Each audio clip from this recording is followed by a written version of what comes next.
আমার কুকুরটাকে নিয়ে গেছিলাম আজকে ভ্যাকসিন দেওয়াতে, আমি আর আমার মেয়ে। দত্ত সেন্টারের ভেতরে ভ্যাকসিনের ডেট হয়ে গেছে, 1 বছর পর পর দিতে হয়, যেন কাউকে না কামড়ালে কোনো বিষ যেন না হয়, মানে কামড়ালে পরে কারোর জন্য কোনো বিষ না হয়। সেই জন্য যে মেয়ে বসে আছে নিয়ে, আর ঠেপকি এরম ধরুন বসে আছে রাস্তার ওপর, লোকজন দেখছে। কোনো দিন তো বাইরে যায় না, ডাক্তারবাবু চলে এসে ইঞ্জেকশন দিয়ে দিচ্ছে ভ্যাকসিন। একটা ডোজ আজকে হলো, আর একটা ডোজ 15 দিন পর হবে, সামনের মাসে আবার 8 তারিখে হবে, 8ই আগস্ট।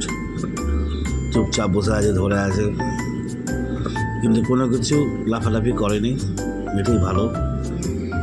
ওই কুকুর এমনিতে আমার শান্ত, খুব শান্ত কুকুর। মেয়ে আমার আদর করছে। ডাক্তারবাবু হয়ে গেছে, এবার নিয়ে বেরিয়ে আসবো। ওই যে উঠে গেছে, বেরিয়ে এলাম।